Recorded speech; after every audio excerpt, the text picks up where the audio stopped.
Hello?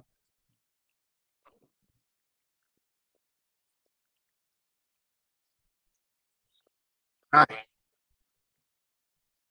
Yes, I can hear you.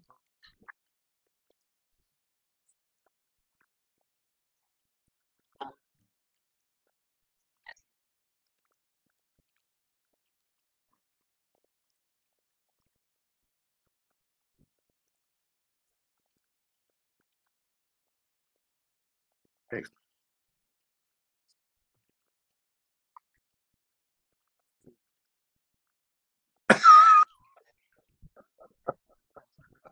You could have just asked. Well, I think it's working out good for our kids. So, interview or not.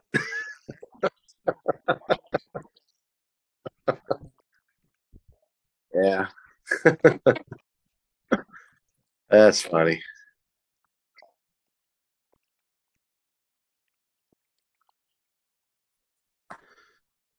Well, um, right now, as a matter of fact, today I've been working on a property in Stone Mountain, Georgia, that I've owned for about 15 years, and I had some deadbeat tenants that took advantage of the COVID things, and we didn't want to evict them and things like that, so they left owing a good bit of money.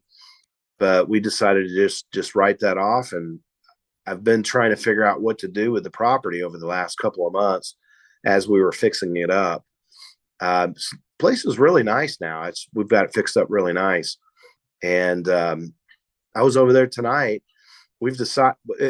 I'll just tell you what we've first. We started down the path of making a rental property out of it, and just fixing it up, and getting it back as a long term rental and all that. And then we were thinking of the possibility of having my mother live there because she's getting to the point where she, be we're starting to feel like we need to be closer to her, and she lives alone and a good ways away. My brother lives half a mile from the house I'm telling you about. So we were thinking at one point that maybe she would move in, and she wasn't interested. We I went ahead and got it fixed up, and I was going to have her look at it, but she said no, I want to stay where I'm at, and in an area that she's familiar with and all that. So we didn't long term rent it. We didn't have my mother move in, and then I one of the guys, a friend of mine in Atlanta, that's a owns a property management company, and I were talking. I do some work for him, and he's I know he's a good manager and everything, and he was telling me about starting up a Airbnb platform that he's going to manage. And he's going to have multiple properties, and he'll manage them for people. So him and I started talking about that, and that's what we decided to do, to go ahead and set it up as an Airbnb. And this is our first one, so we're learning a lot about how to do it, how to set it up, and it has to be furnished and all that. And there's a lot more to it than you might think. Um, I can't hear you. Okay, there you go. Yeah, that's better. He's really he's gone to some seminars out in Vegas, and he's got some mentors that are helping him figure it all out. And him together with what my experience and what we know, we're on the verge of having this property ready for pictures and to go on Airbnb. He's got one that he's doing himself that he actually, I'm not sure what the term is, arbitrage maybe, but he's got one that doesn't own, but he's renting from someone, and he put a bunch of money into it to get it fixed up and to get it ready for Airbnb clients. And he's paying the owner a certain amount every month regardless of what happens, and he's maintaining the property. He's got a long-term lease on it, and he just went live, I think, a week and a half ago, and he's got it booked up for 6 weeks already. Yeah, it's amazing that, I mean, he's in a great location in Decatur, It's in Atlanta, Decatur's a little hot spot area, and so I think he's going to do well with the property. And he had it staged and decorated and fixed up a few things, and he came up with a theme. It's near a bike path, so he came up with a theme, bike theme. So, and he's got a couple of bikes there, that people can just grab and go take a bike ride. So that's kind of his motif there. And what we're doing is we're close to Stone Mountain Park. So what we're going to do is we're going to have, you know, things that refer to Stone Mountain and other activities in Atlanta, the aquarium and Coca-Cola and all that, all the parks, and have, information on the different things that you can do throughout the city. But we're so close to Stone Mountain Park, and I didn't realize it. I've lived here for 25 years. I didn't realize Stone Mountain was, I believe it's the second most visited park in the country. Yeah, and it's right about a mile away from the house.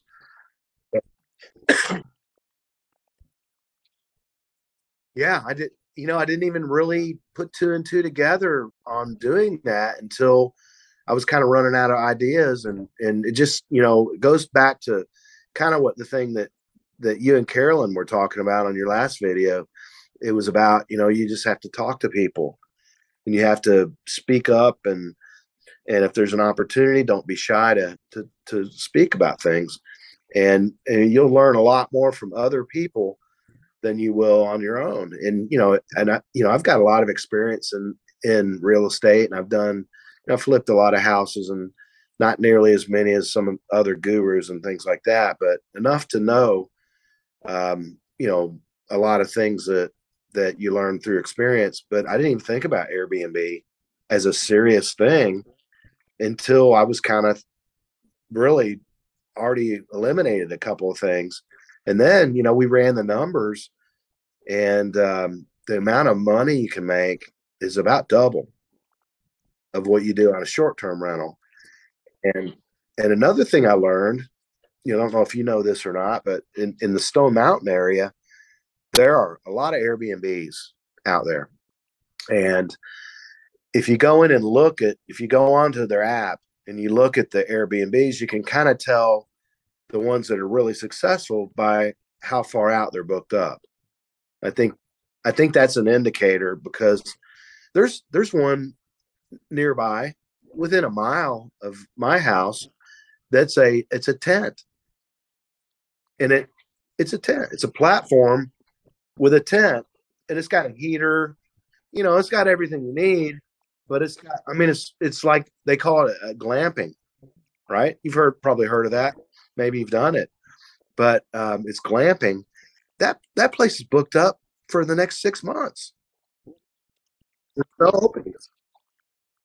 It's $140 a night. Can you believe that? And people are paying it. And it's within. It's not. I wouldn't say it's a mile away. And it's out in the woods. It's on a lot, and I think there's a little pond or a lake there.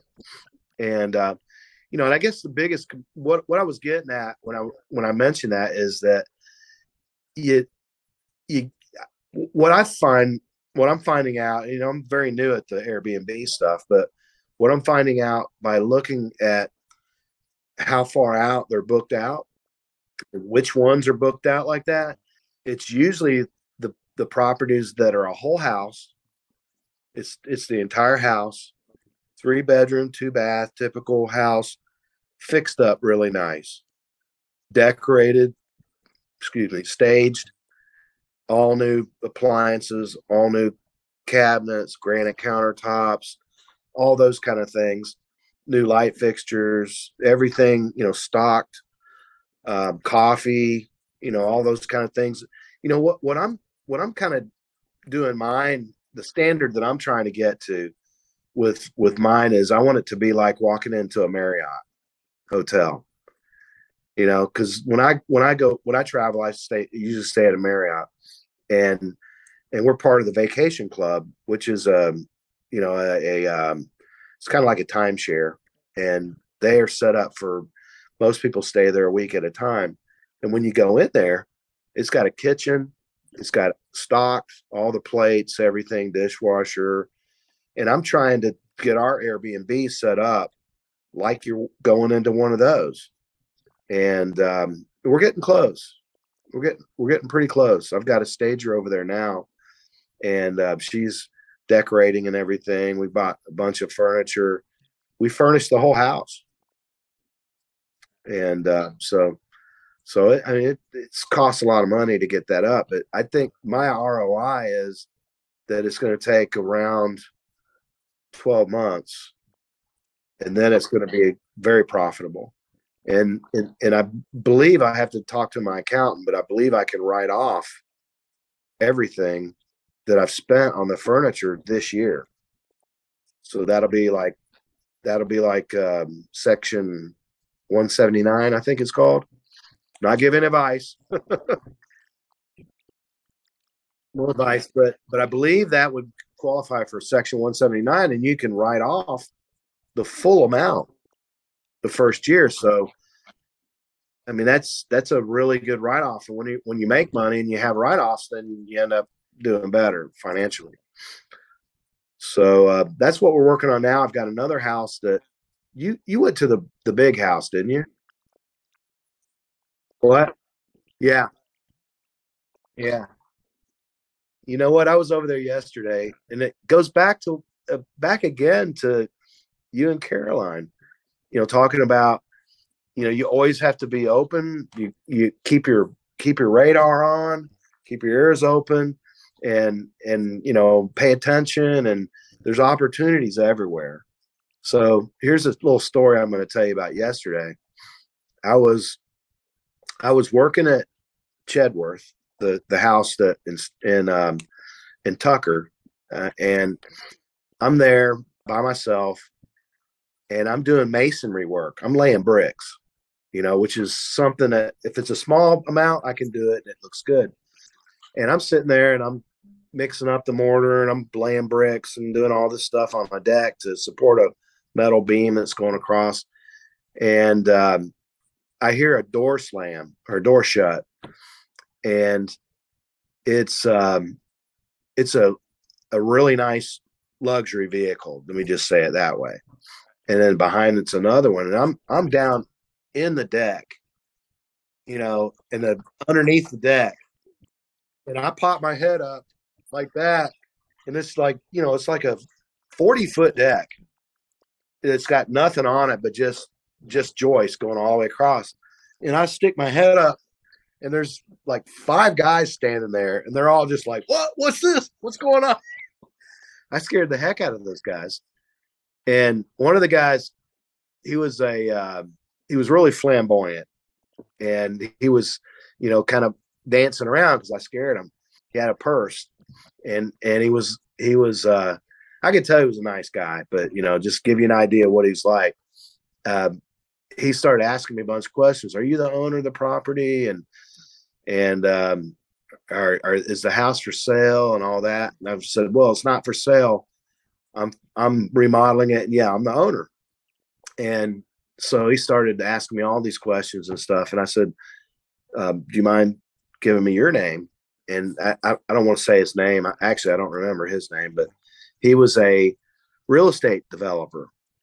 And he goes, yeah, I develop real estate, and I drove by and I saw the house and I just was amazed at it. And I just thought we'd pull up and take a look at it. And he had his whole posse there.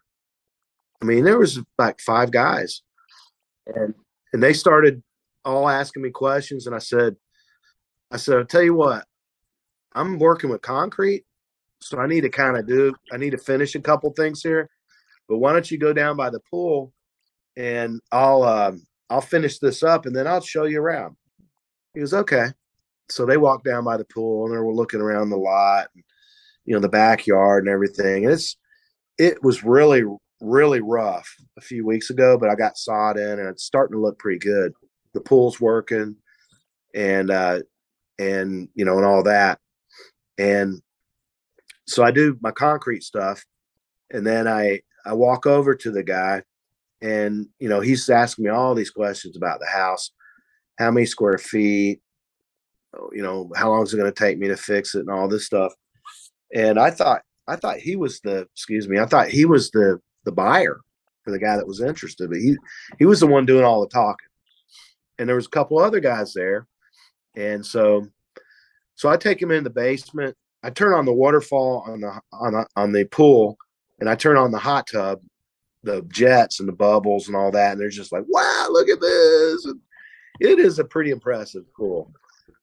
And then we go inside, and we're looking at the basement. It's got a two-car garage in the basement and two-car garage above. Remember seeing that?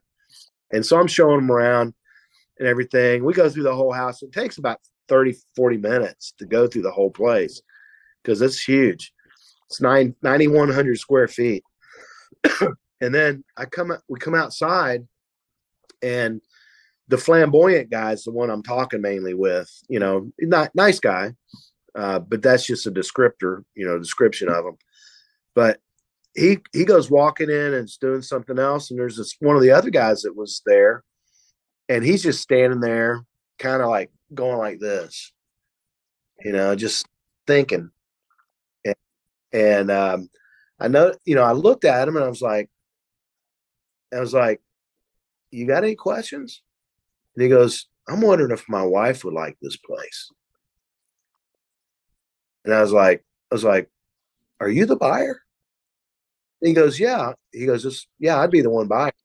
I had the wrong guy the whole time. Then, then he goes, how many bedrooms? I said, 7. He goes, how many baths? I said, 9. And he goes, that's a big house. And he goes, I think it might be big enough for my whole family because we need a lot of room. And then he goes, I live in Duluth right now, which is a nice area up, north of where we were. And he goes, you mind if I have my wife come out and take a look at this? And I said, well, it's really not for sale, but the old saying, everything's for sale for the right price. And he goes, excuse me. He goes, well, I got a $2 million budget. And I'm like, okay. Because I'm approved for 2 million. And I told him, I think that's enough. And I told him, I said, I did an analysis of the property, fixed up at different levels. One, just bare minimum was $1 million. And it went up to about $1.3 million to $1.4 million if it's really, Mac Daddied out. And so he goes, yeah, I'm going to have my wife come out and take a look at it if you don't mind. The audio keeps cutting in and out, so I can't hear you. Okay. It all has to do with the neighborhood and all that. I mean, most of the houses in that neighborhood sell in the 850 range, but this house is bigger than most of those. So I'm right.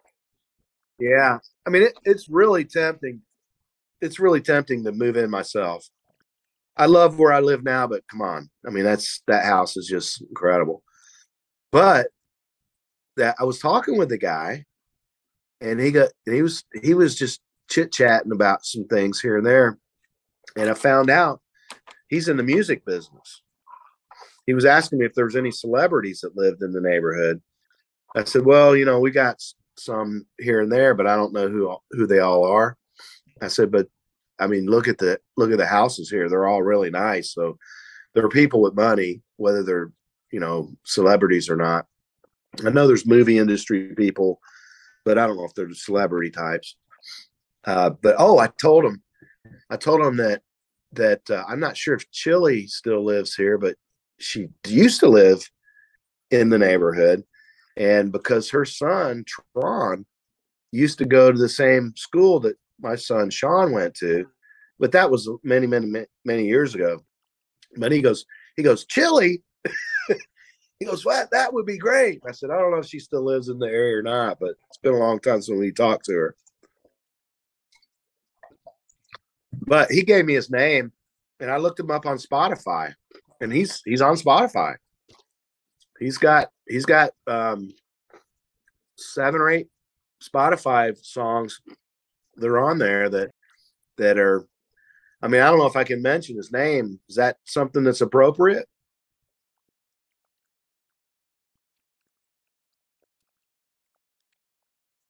Yeah. Well, he told me he's got a video that he's just bringing out, and it's going worldwide. In the next, I think he said next 2 weeks.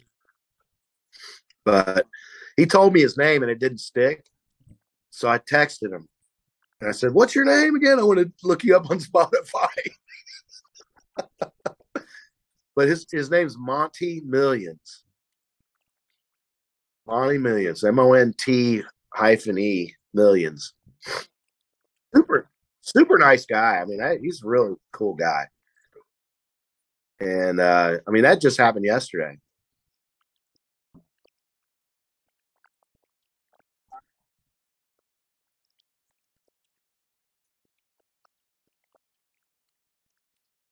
I think I've got it probably 5, 6 months.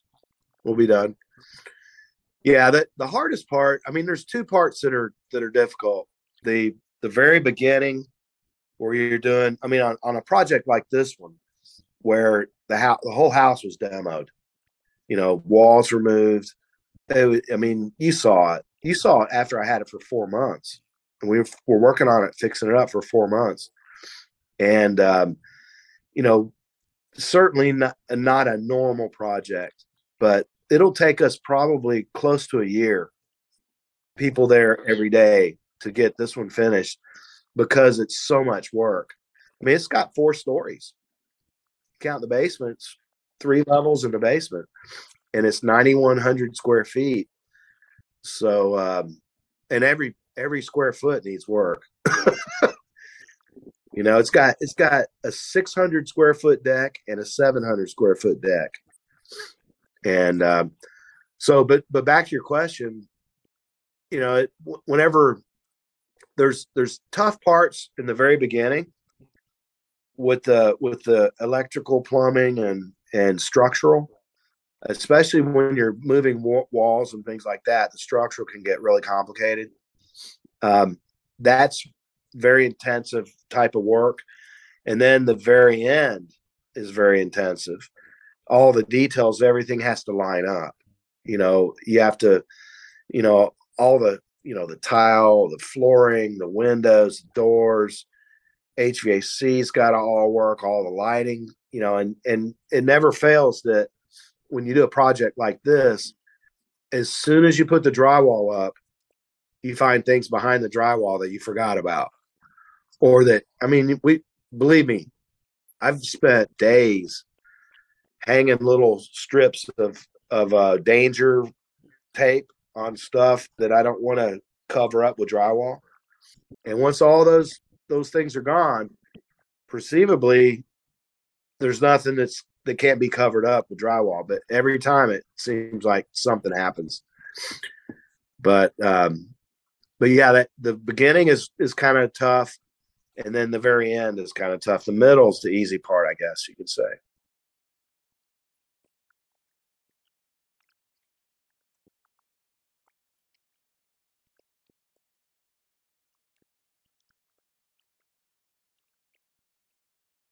Yeah,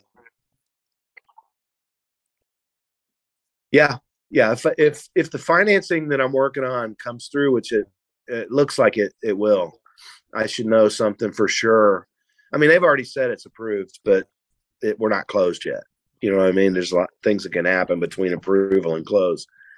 But if I get the financing that I'm looking for, then we'll put an elevator in.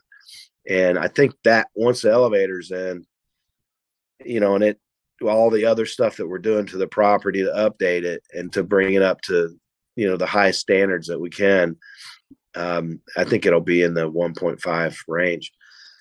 The other thing, we're doing a lot of home automation.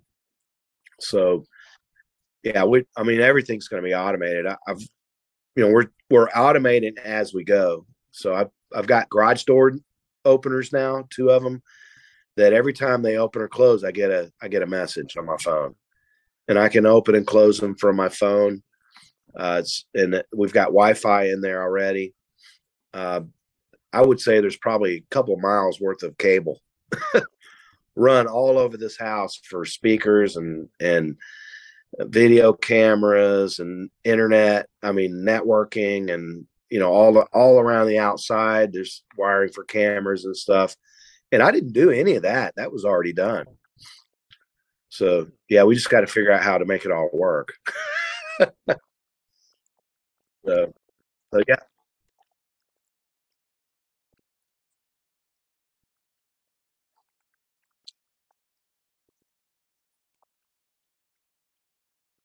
I think so. Yeah, yeah. They're gonna have to have some money. And Eldon, the thing that the nicest thing about this whole project is how cheap I got this house. I mean, it's like an answer to prayer, and I believe that really my company and I and my family has been blessed by this, because it's not a normal thing to happen, and we've I think we've earned it in many many ways, but I do think it's a blessing. And if we get to move into it and live in the house, that's a blessing. If we end up selling it and we make a nice profit, that's a blessing too. So it's one of those properties that has multiple exits, and they're all good. Yeah. The-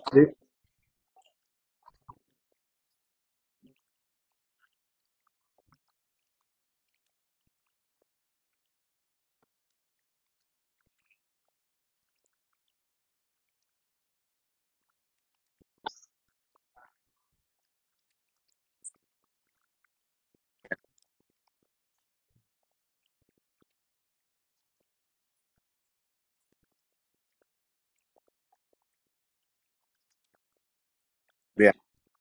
Yeah. I've had one or two flippers come and look at it. And one, I mean, when someone says they want to buy something, I'm like, make an offer. You know, like go back to the make me an offer I can't refuse. And so I've had a couple of people look at it, and one guy just said it's too big a project, you know, and another guy said that actually he's from the subject to forum. He's a sub two guy, and he said that by the time he paid contractors to do all the work, that it wouldn't wouldn't be worth it to him. But I think that he's not realizing what the value really could be on the property. And I think it was an individual guy, and he was going to hire someone to do all the work. And that's where I have a little bit of an advantage, because I know how to. I'm a contractor, a licensed contractor, and so I have the ability to know how to do most of the stuff. But even I've been doing this for a long time, and I run into stuff on this house that I'm scratching my head thinking, what am I going to do with this? And we've come up with some pretty good solutions to some of the issues. I mean, I worked on it for a month and a half just on structural problems. That the guy that owned the house before me demoed the whole house, took a lot of walls out, but didn't support them. He put in the ones that he did support, he didn't have an engineer size the beams that he put in. He just put in, I guess, what he thought it would take. And some of them are twice as big as what he put in. And we had to jack everything up and level everything. And it was a tremendous amount of work. But those are the things that I think are I like doing stuff like that. It's fun. That's to me, it scares the living daylights out of a lot of people, but to me, I really enjoy that part. So it's a challenge that I like to undertake. And so yeah, I mean, that's two projects that we're working on now. We're doing some things for individuals. I guess you could call it just a retail type jobs. We're doing some bathrooms for private people, and we're doing, windows and skylights and stuff like that. So we always, we pick up jobs like that. It's nice to have money coming in at the same time that money's going out. So a project like that, like Chedworth, is a big money suck. It costs a lot of money to have a project like that going for that amount of time. And so I like to have some jobs coming in that can help out with cash flow. So, and I've got a customer, not a big customer that's right around the corner. It's about 2 miles away that we do a lot of work for. It's a retirement community. It's a really high end retirement community, and we do stuff. They've got their own excuse me. They've got their own maintenance people, and they have contractors that do a lot of work for them, and they call me when they have something that's, I don't know how to say it, but it's something that they either don't want to deal with, or something that their regular contractors may not know how to do or may need a license for. So they call us for stuff like that, and they've kept us pretty busy. They have, I think, 450 properties that elderly folks live in, and they have buildings set up with multiple floors for the condo type properties, and then they have cottages that are full on, single residential properties, single family residence. So we do a lot of stuff for them. So they keep us pretty busy too.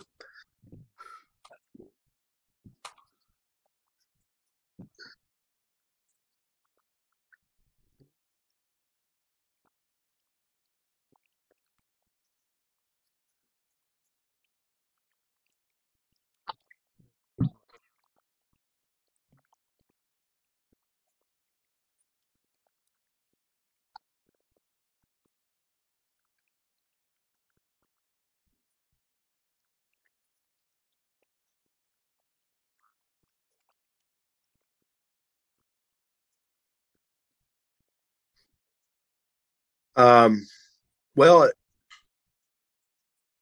I would say, you're talking about flipping property.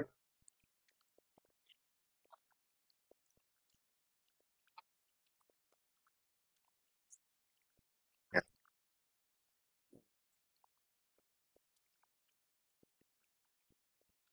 Yeah. Well, I think, as far as on the flipping side, I think the more, in your position, the more you can learn from experienced people to not make the same mistakes that I've made, because I've made them all. I think I've made all the mistakes. Um, and don't be afraid to to take the plunge, to do it.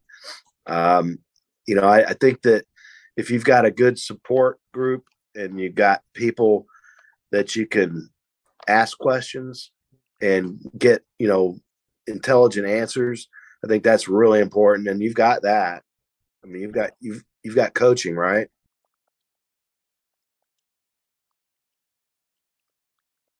Yeah.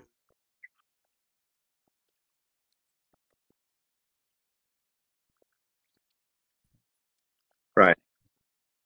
Well, I think the most important things, if I'm thinking back to when I first started, is, making sure you have enough money, because over the years, I've purchased lots of properties from people that it was their first house or their second or third, and they ran out of money, and the house went on the market at a discount because it was halfway finished. I've bought quite a few properties in that, and I think that's going to start happening in the climate that we're in now. I think there's a lot of people out there that are buying houses and flipping or whatever, buying hold or whatever they're doing with them, that really, it's been really easy with the market being as strong as it's been, and with it being a seller's market. That's the easiest market to work in my experience, over my career with this. It's the easiest time to sell, and that's what it all comes down to, is selling the property. They always say that you make your money when you buy, but you don't get it till you sell. you know you can make it, but if it's somewhere in the cloud or something, and you don't get to touch the money till you sell it. So if you buy in one market and you sell in another one, you want it to be low and sell high. But so there's been a lot of people that have bought when it's high, right? In the last couple of years, the market it's higher than it's ever been. So what's good? I'm not into making predictions and things like that, but I think that there's going to be more properties available that are fixer uppers, that someone got in over their head or whatever, for whatever reason, got in over their head, and then they just have to leave the property or abandon it or give it back to the bank. When the market starts going down, and then the rents start to go down too, and everybody's business model changes. So we're in the I'm not, like I said, I'm not into making predictions, but if you watch anything on TV, they're talking about the market going down. I mean, that's what everybody's saying. So if people say it enough, it'll happen. Well, even in a strong economy, people say it enough, everybody will think the same thing, and it will go down, because that's what everybody believes it's going to do. But I think it will go down because of the interest rate hikes and all those kind of things, and people losing interest. I think there's going to be quite a few people that once it starts getting a little bit tougher, they're not going to stick with it. And that'll be like the individual buyers and the small investors and things like that. And that's where I picked up a lot of properties in 2010, 11, and 12. After the 2008 crisis happened, I picked up quite a few houses like that back in that. And it's very similar to what we're going through now. Although the measurements of a lot of things are different, it's kind of the same cycle up and down. Why it goes up and down, there's different reasons. But I would say that if and when, I should say when, you buy your first one, second or third one, I think you got a couple already, but when you start ramping that up, make sure that you've got more money than you need. Yeah. And what I did, here's what I did for years before 2007. I paid off my house. Okay. I had a, house is worth, I think it was worth $300,000. I paid it off. I was fortunate, blessed, all that. And what I did is I got a home equity line of credit, and on my house that I lived in. It's hard to get that. It's harder to get those on investment properties, but in the house that you live in, it's easier. And at that time, they would give you up to 90% of the value. So I would take a home equity line and I'd buy properties with it. And I would fix up the house with the home equity line, because you get a checkbook. You write checks. And I would buy the house, I would fix it up. Once I got everything fixed up, then I would decide what I wanted to do with it. It was a luxury that back then to be able to do it that way. I would, sometimes I'd be in a neighborhood and I wouldn't decide till I got the house done whether I wanted to keep it, sell it, rent it, whatever. And so what I would do is refinance the property, put the money back into the equity line, and then do the next house. And I'll never forget. I was with SunTrust Bank. Now they're called Truist. The SunTrust Bank, and I think I had 12 mortgages with SunTrust, and I had my equity line with them. I was doing all the transactions through the same bank. And one day I went to buy another house. No, I bought a house and I was trying to refinance it into a mortgage. And they said, Mr. Trueblood, you have more than two properties. We can't finance more than two properties. I'm like, what? I've got 12. Yeah, no problem with the other with 12. Now you have a problem with two. I couldn't believe it. It blew my mind that a bank could just stop like that. I mean, I had my whole business, hinging around that.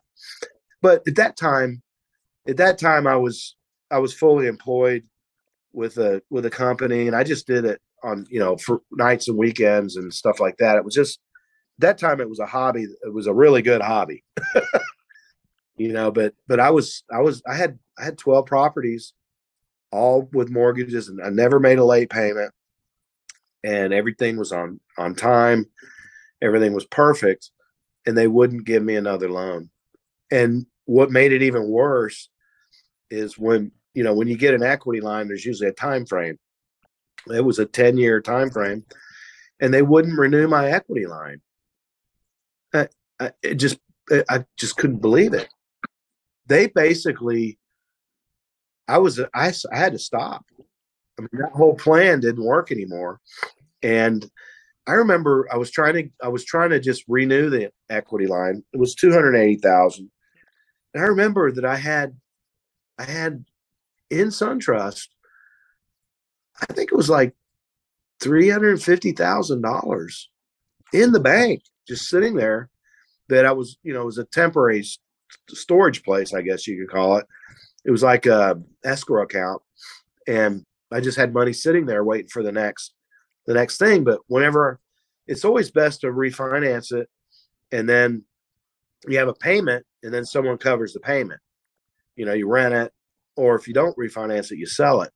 So I ended up having to sell that property, and I had to use the 350 to buy the next house. So then it got to be, you know, cash flow started being affected because I couldn't. Not only could no one else get financed in those days, that was the biggest problem with the 2007, 8, and all that time frame is no one could get a mortgage. They wouldn't refinance me either, so I had to rethink how I did things.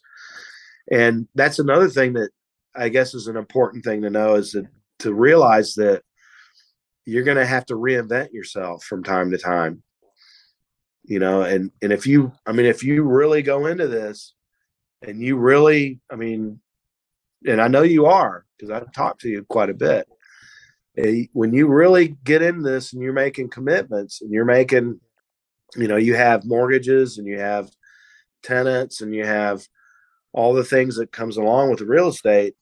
If you can't reinvent yourself, you might get stagnant. And that's kind of what happened to me for a little while. And until I found a different way. What I can just tell you what I did. I had I think it was 8 properties that I was in one phase or another of flipping, and I owned all 8 of them. I had all 8. I didn't own them. I had financial partners on most of them. So whenever the equity line thing ran out, I started looking for uh, private money. And I had some, I've got, everybody's got a rich uncle, right? So I had some friends that that knew what I did, and they started asking questions, and every one of them approached me. Believe it or not, I didn't approach any of them, but they. So what I did is I got I started using their financing, and then after a period of time, I'm trying to think how this all worked. The mortgage, the SunTrust thing stopped actually before. I think that was before the financial crisis, the real estate crisis in 2008. And I had already gotten the private investors. I had about 4 of them that I was using, and they were financing the flips. Okay. Then the market crashed and all the stuff happened in 2008, and I couldn't sell anything. I had all these properties that I was rehabbing, purchasing, rehabbing, and I had some on the market trying to sell, and nobody could get financing. So I had to reinvent myself. What I did is I went back to, excuse me, I went back to the investors that I loaned the money from, which were all my friends. They were good guys, and I was paying them well, so they weren't too upset about extending the loans because they were getting paid the whole time.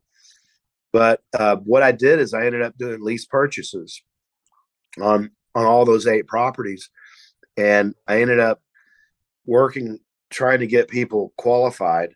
So I had credit services that I would make arrangements for them to credit improvement services that I would use to help them improve their credit, and I would do a lease purchase with a high down payment. That's the key to a lease purchase.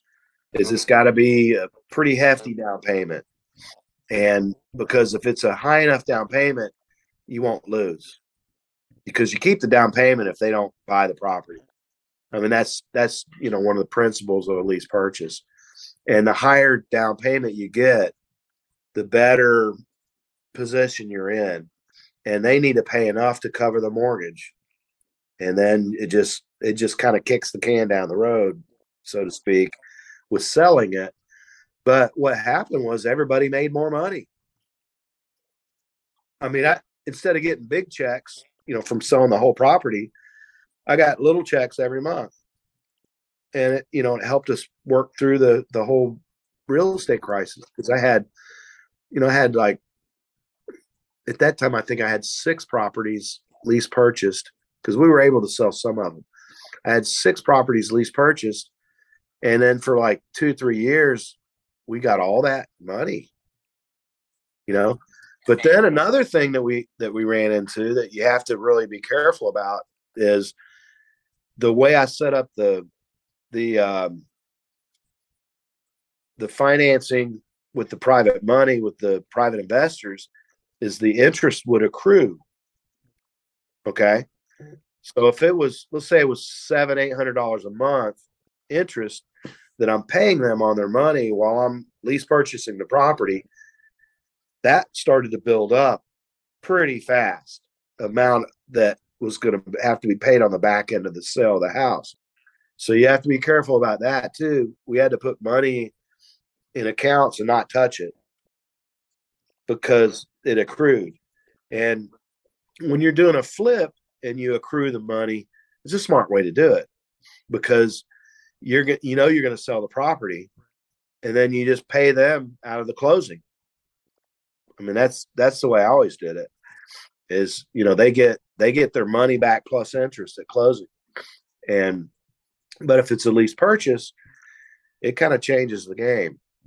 So I, at one point, 3 or 4 months after we had been doing these lease purchases, I thought I had a light bulb go off one night, woke up in the middle of the night, sit up straight in bed. I'm like, oh my gosh, I've got to pull money back to pay these guys when we sell it. Because at first I wasn't doing that. And 6 or 8 properties, $800 a month. I mean, you're talking about big bucks if it takes a number of years to do it. And I was thinking, was what made me think of that is that suddenly I had all this money in the bank and I hadn't sold anything. I'm like, and I did, I'm not the sharpest tool in the shed, and I'm not the dullest either. But I was like, where's I don't, you know. And then I started thinking about like, holy crap, I got to take money from all these leases. I shouldn't admit that. I should keep that to myself.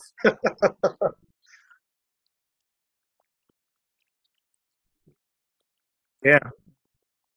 So I had to cover that. I had to cover the payments that we were making, or I could have just paid them. I could have just made payments, but then I would have had to change the agreements and all that. That that makes things vulnerable if you have to change your contracts. So it's better to just keep them going. So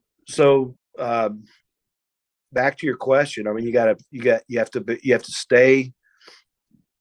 You have to be ready to make changes. You have to be ready to change your business for market conditions.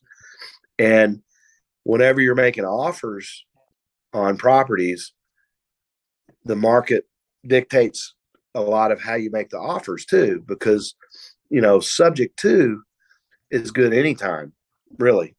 But but it's but more people will want it when they're in arrears, when they're facing foreclosure, or when they have to move quickly and they have to do it fast. Then you can do the deal. And excuse me, I'm not used to talking so much. But subject to is a really good way to do a quick deal with somebody, because you do a wraparound mortgage and then you take over their payments and subject to their mortgage. That's how the subject to comes from. And then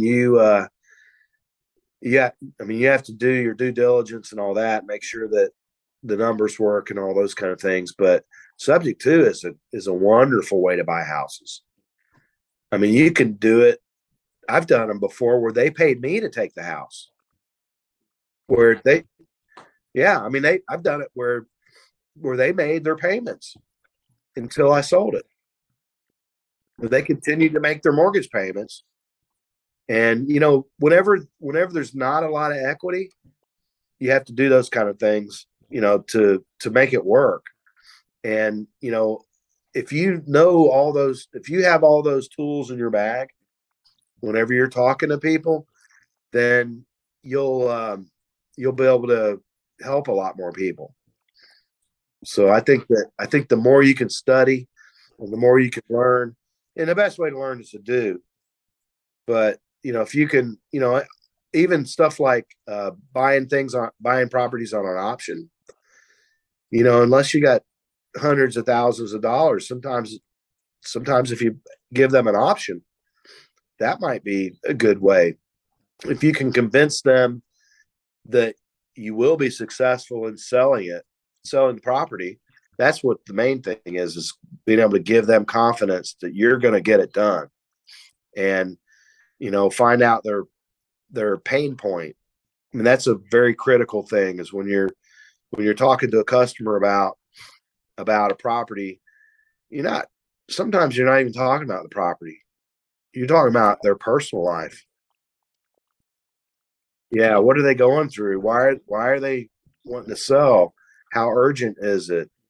If you find their pain, where the pain is, and you can fix the pain, a lot of times you can get everything else that's with the property. I'm not talking about stealing houses. I'm not talking about anything like that. I'm talking about negotiating. Yeah. So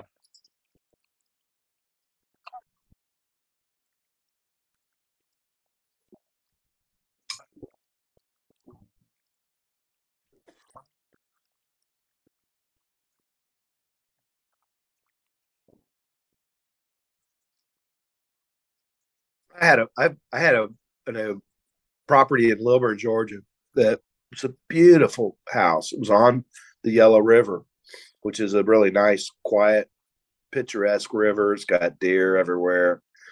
And and I sent out postcard, these little, not postcards, they were like post-it notes. Stuck them on their door. And at that time, that was way back. But this lady called back from the post-it notes, and I had a business associate at that time that was doing the sales side of things. And he goes, Don, man, we need to go out and see this lady. This is an opportunity I think that we should really jump on. So what was happening is there was a guy stealing their house, a guy that was a house flipper. He put a contract together that there's no way she could have fulfilled. And if she didn't fulfill the contract, he got the house for free. And it was illegal. What the guy was doing was illegal because he didn't notify her. There were certain things that he didn't do because he was acting as a broker. It was a complicated deal that he put together, but being complicated like that, she didn't understand it, and she was in foreclosure. So what we did was we hired an attorney to look at the contract and to determine what was going on. And this guy was a thief. I mean, he was a bad guy. He pulled up in this Hummer, and he did all this stuff. He lied to her and just multiple things. And so I had an attorney, a real estate attorney, that looked at the contract, and he goes, Don, I know what to do with this guy. And he was a really mild mannered guy. I mean, and I told him, I said, his name's Kevin. I said, Kevin, I'm not sure you're the right guy for this. I said, I'm being perfectly honest. It's the first time no, I wasn't playing games. I was telling the truth. I was like, man, you just seem like too nice a guy to be an attorney that's going to, kick somebody or it's going to really. I said, are you sure? He goes, you haven't seen me in court. And I think I got him motivated just by saying that. And I wasn't trying to do that. But he put this lawsuit together. It was like 5 or 6 pages. I mean, it was an actual lawsuit. And he sent it to the guy, and he said, if we're still talking about this in 3 days, this is going to be in front of a judge. He goes, you got 3 days to rescind your contract and give them their money back, or you're gonna be in big trouble. And he had him listed out all the things that he did wrong. Have you ever seen a lawsuit, how the format is, and plaintiff and defendant and all that kind of stuff? Had it all. I mean, it was a lawsuit. All you had to do is file it because it was written. And I was like, wow, I did get the right guy. So long story short, he left with a tail between his legs, and we bought the house. And well, we didn't buy it. We did a subject to. And I told the lady, I said, look, she had an inheritance, and she bought the house from an inheritance, and they blew through the whole inheritance. I mean, they did stupid stuff. They got like $500,000, and they bought all, they were crazy, and they knew that they made all the bad moves and all this stuff. And she goes, Don, I just want to get out of this house, and I want to live in this school zone. If you can just help me find a rental in this school zone, I'll be ever thankful. And I said, we're going to do better than that. We're going to help you buy a house, because here's what we're going to do. We're going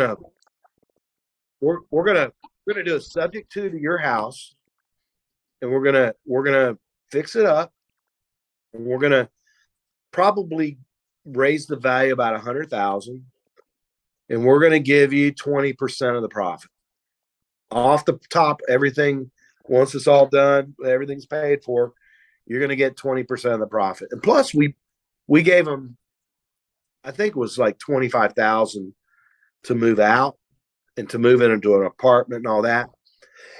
because it took us about 6 months to fix it up. But it was a nice house, and it needed work. So long story short, we ended up helping her and her family. I mean, and they were broken. They were really, you know, going through a tough time. They went through such a high when they got this inheritance, and then they went down to such a low. There was a drug problem. There was problems with their kids and a lot of stuff that, you know, I don't want to go into details with, but we were able to help them out. And I got a friend for life out of that because they were going to have nothing. You know?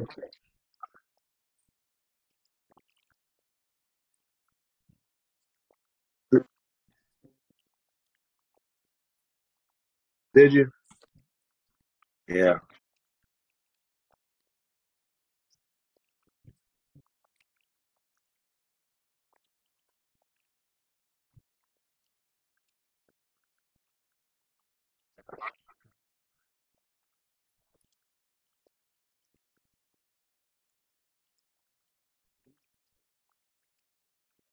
Yeah.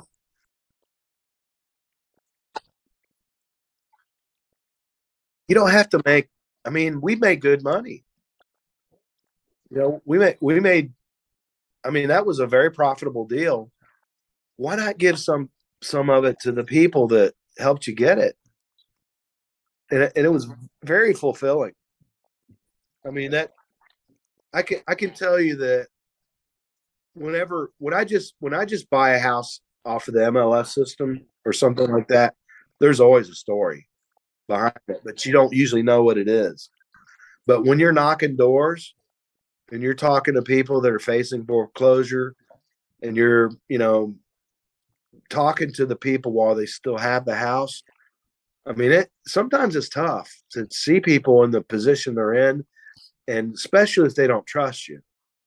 Gaining their trust is the hard part because there's a lot of slick people out there in this business, and you got to gain their trust without them feeling like without being slick. I guess is a way to say it. I guess, but if you make it so that they get what they want, that's easy to do if they get what they want. So I like to ask them, what do you want for the house? What's your reasonable amount that you want for it? And I always say reasonable because some people just aren't. And there's a lot of people that we can't help, but there's a lot that we have. And that's the fulfillment that I get. I mean, making a living is a fulfillment, but it's on a higher level when you can help somebody and really feel good about everybody, not just yourself.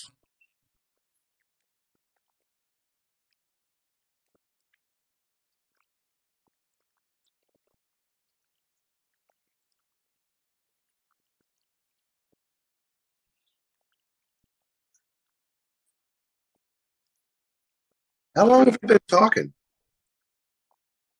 How long have I been talking? Been mainly me talking. Yeah. Okay.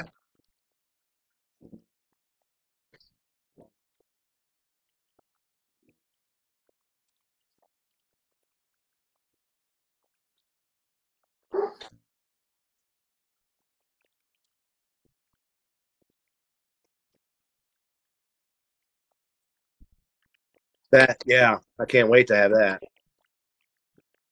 Well, you know, if you compare Atlanta, I'm gonna have to let my dog in. He's barking like crazy. Hold on a second.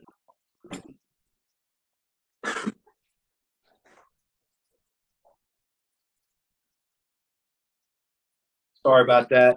Totally, totally unprofessional. Say hi, Scout. Hey, Scout.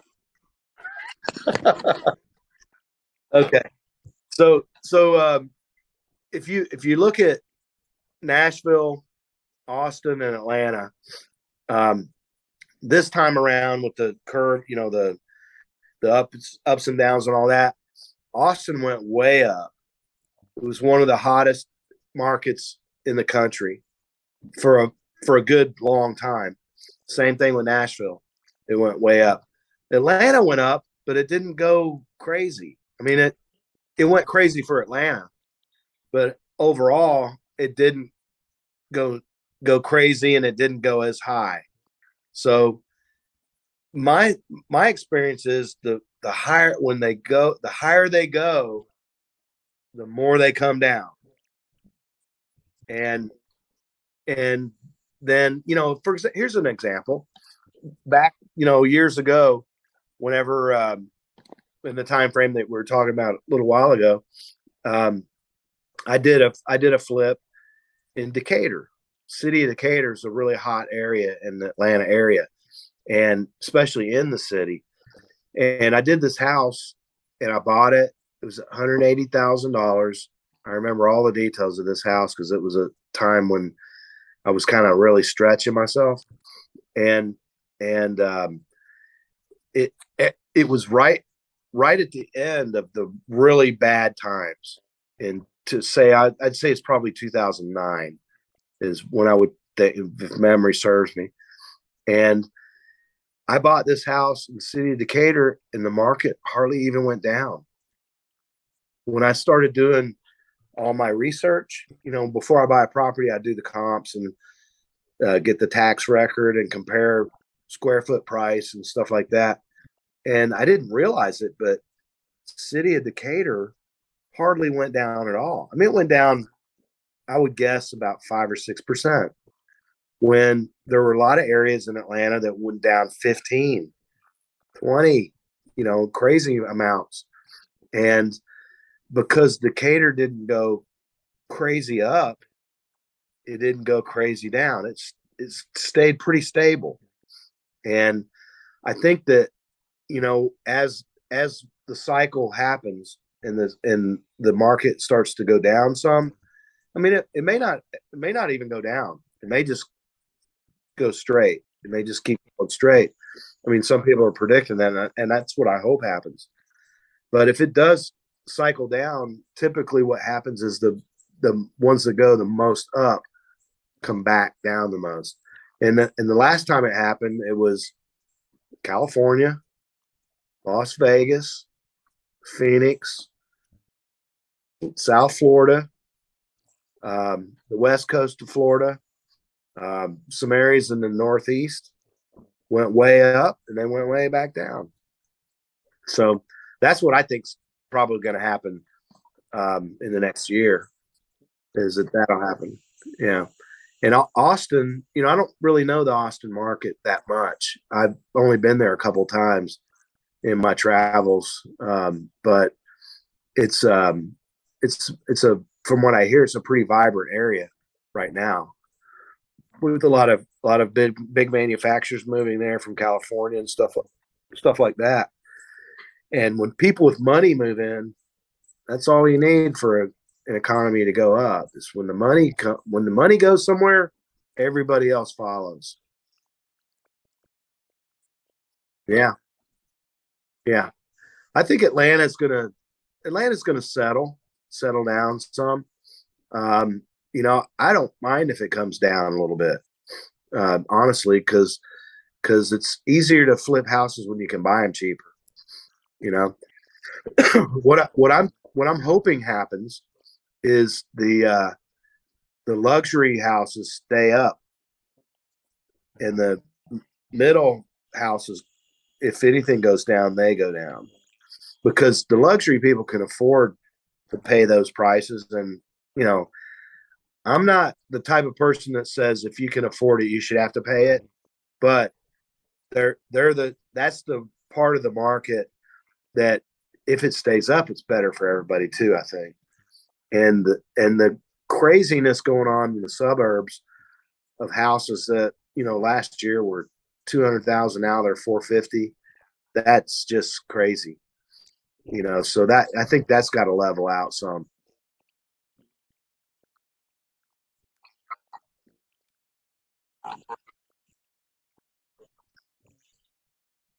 Yeah. Oh, another big thing in Atlanta. I'm not sure if other areas are are so much affected by it. But Atlanta has an incredible amount of investors buying up properties, hedge funds. I sold 4 properties to hedge funds at the end of last year, and they paid top dollar. They paid premium, and that if they're starting to tighten up. The hedge funds are changing their criteria. Uh, some of them won't buy houses that need more than a certain dollar amount of repairs. They won't buy houses that are at a certain age and beyond, and they're really honing in their criteria, and so they're buying less houses. Yeah,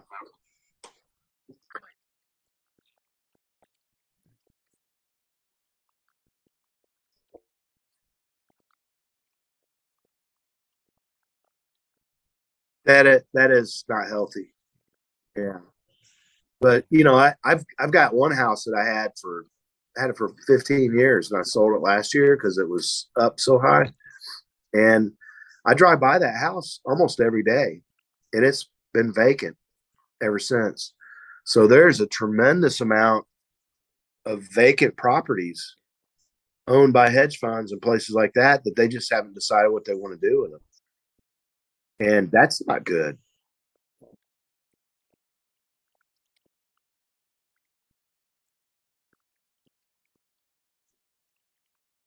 Yeah. No, it's not. It's good for investors, when you can get a higher rent, but there's a certain point where it starts to do damage, and people can't afford to live. And that's when crime happens and all kinds of crazy stuff happen when people can't make ends meet. So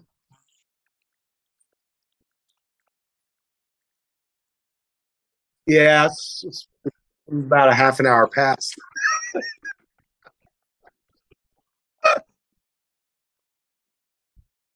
Well, I appreciate that. I mean, you had some great questions.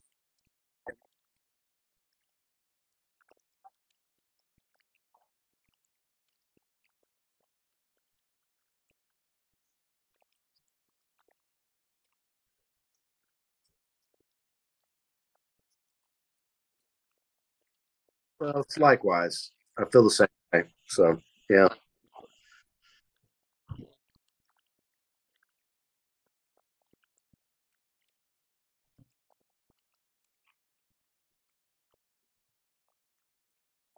yeah,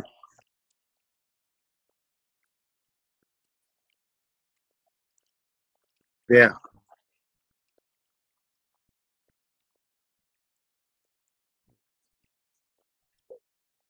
Well, I hope some people get something out of it because a lot of the things that I've learned have really been the hard way, and I would like for other people not have to learn it the hard way.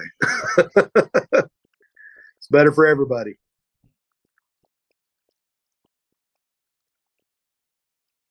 Yeah, yeah, yeah. Well, we should do this ever so often. As long as we've got something that people can benefit from, I'm willing to do it.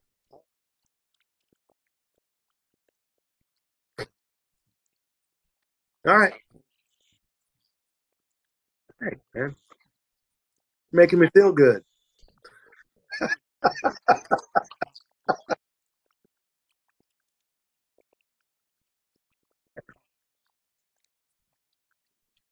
Do I look like I have a sunburn? I just looked at myself and I'm like, wow, you look red. Oh, that's funny. Good thing we're good friends, right?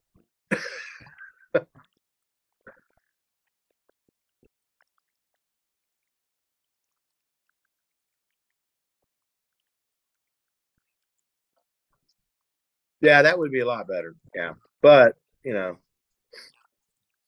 but yeah, anytime you want to come and go to stuff. I mean, I didn't even know about these things, and in my own city. And, so I really appreciate you including me and inviting me to that. So,